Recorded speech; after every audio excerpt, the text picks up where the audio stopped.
26টা খুব বেশি হয়ে গেল না?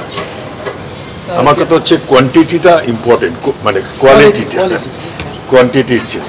এই সিটি স্ক্যান করতে এনে এরকম করে রোগীটা হঠাৎ করে খারাপ হয়ে গেল কেন, সেইটি আমি জানতে চাচ্ছি, আর কিছু। আপনিও ডাক্তার, আমিও ডাক্তার, সুতরাং এরকম তো অসুবিধা। আপনি একটু রেডিওলজিস্টকে ডাকেন একটু কথা। আচ্ছা আচ্ছা। ছেলেটা কি বললো? ওরা বললো যে অসুস্থ, মানে পেটে ইয়া পাইছে, এন্ডোস্কোপি করানোর পর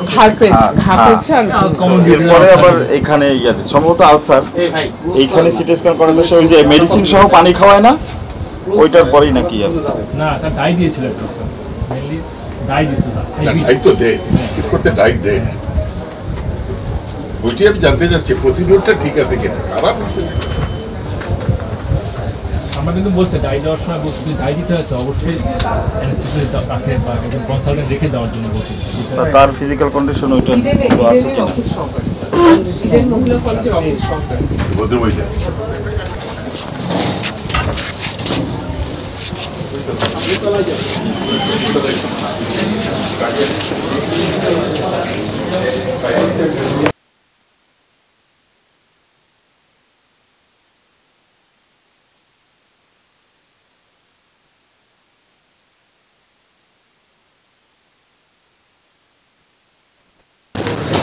আমার একটা 36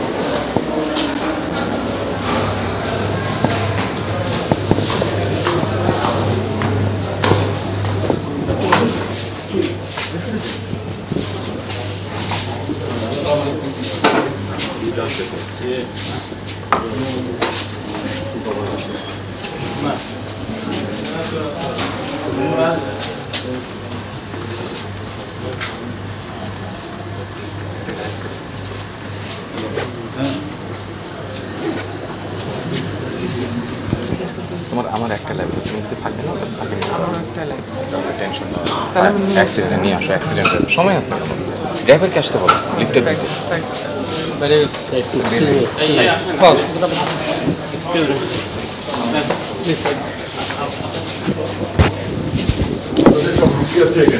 ভালো আছেন আপনারা? ঠিক আছে স্যার।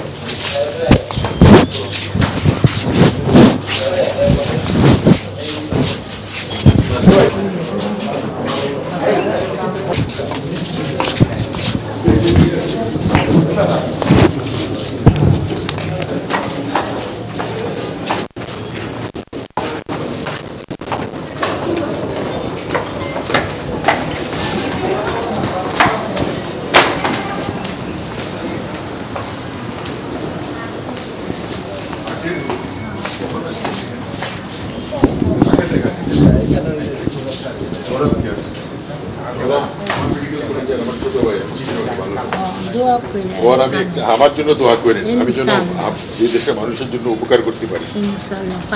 নিশ্চয়ই পারবেন, আপনাকে নিয়ে আমাদের আশা আছে। কারণ আমার দায়িত্ব হচ্ছে মানুষের স্বাস্থ্য সেবাটাকে সুন্দর করে রাখা। সে প্রাইভেট ক্লিনিকে হোক, আমার সাধারণ মেডিকেল কলেজে হোক, সব জায়গায় আমি ঘুরে বেড়াচ্ছি এটা দেখার জন্য। আলহামদুলিল্লাহ, ঠিক আছে।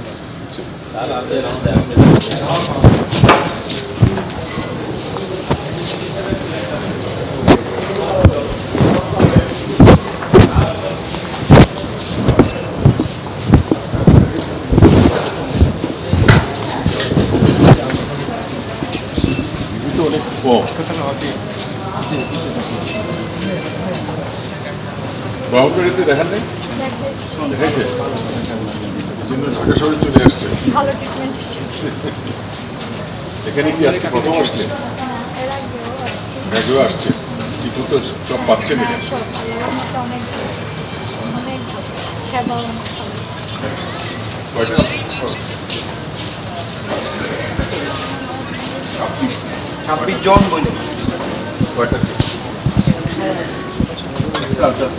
কতক্ষণ লাগে? সবাই পেশেন্টের উপর ডিপেন্ড করে, ক্রিটিক্যাল থেকে তাহলে একটু সময় লাগে। 26টা খুব বেশি হয়ে গেল না? আমার কথা হচ্ছে কোয়ান্টিটিটা ইম্পর্টেন্ট, মানে কোয়ান্টিটির চেয়ে। স্যার এটা তো একবারে আসেনি, মানে পেশেন্ট চলতেছে, ঠিক আছে, তাই আপনারা ভাগ করে দেন, সকালে 20 জন করেন, বিকালে 20 জন করেন, এইভাবে করেন, তাহলে কয়জন করে আল্ট্রাসাউন্ড ম্যাডাম আমাদের? স্যার দুজন আছেন, একজন চারতলা, একজন এখানে। একসঙ্গে হ্যাঁ তাহলে ভাগ করে দিলে সেটাই বলছি আমি কোয়ালিটিটা চাচ্ছি, কোয়ালিটি ঠিক আছে, একটু বেশি সময় নিয়ে দেখলে ভালো হয়, যে তাড়াহুড়া করবেন না, তাড়াহুড়া যাতে মিনিমাম দেখে যত যে কোয়ান্টিটি বাড়ানোর জন্য তাড়াহুড়া না করে জন্য আস্তে আস্তে দেখা যায়। আজকে আল্ট্রাসাউন্ড কে করবে আপনাদের? এখন চলছে ডক্টর আসমা বেগম। কার্ডটা দেন। ডক্টর আসমা বেগম, ঠিক আছে, ভিজিটিং কার্ড। মহিলা ডাক্তার, এমডি করা ভালো, ফুল টাইম কাজ করি। ঠিক আছে, এটা একটু দিয়ে দিন। স্যার স্যার আরো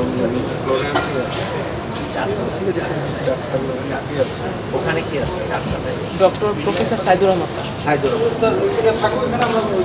ঠিক আছে ঠিক আছে।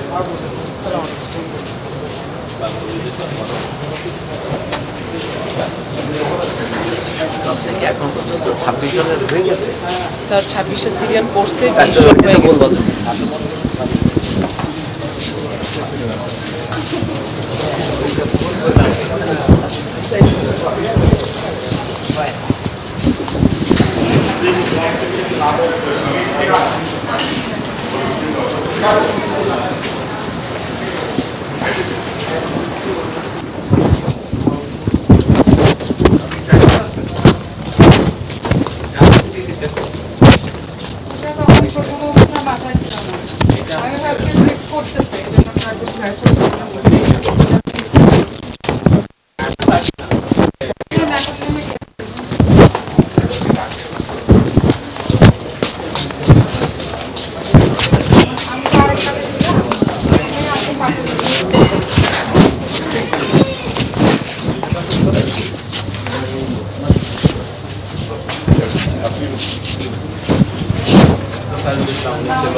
পেটে ব্যথা, এখন ওই ইসলামিক ব্যাংক হসপিটালে ভর্তি হলে দিয়ে আমরা বলবো যে লিভারের সমস্যা বাড়ি গেছে, লিভারের ডাক্তারে দেখেন, তাই আবার ওনার কাছে আচ্ছা ঠিক আছে। সেকেন্ড টাইম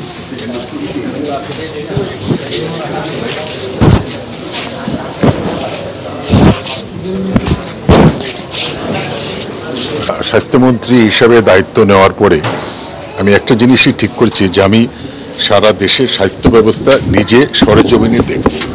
তারই অংশ হিসাবে আমি সরকারি হাসপাতালে আজকে সকালেও গেছি, আজকে কালকেও কয়েকটা হাসপাতালে গেছি, তার জন্যই আমি এখানে আসলাম ল্যাবেডে দেখতে যে চিকিৎসা যারা নিচ্ছেন তাদের সঙ্গে কথা বললাম, চিকিৎসা যারা দিচ্ছেন তাদের সঙ্গে কথা বললাম যে সামগ্রিকভাবে চিকিৎসা ব্যবস্থাটা কীরকম হচ্ছে। যেটা আমার যেটা মানে পর্যবেক্ষণ হচ্ছে সেটা যে ওনাদেরকে আরও যত্নশীল হতে হবে, ওনাদেরকে যেটা করতে হবে যে প্রসিডিউরগুলো যেগুলো করছেন কোয়ান্টিটি না বাড়িয়ে কোয়ালিটি করার কথা। আমি যেটা বলে দিছি যে এন্ডোস্কোপি একসাথে 70 জন না করে, তারপরে আলট্রাসোনোগ্রাম আপনারা কম করে করেন কিন্তু মানসম্মত করেন এবং কোয়ালিটিটা যেন এনশিওর হয়।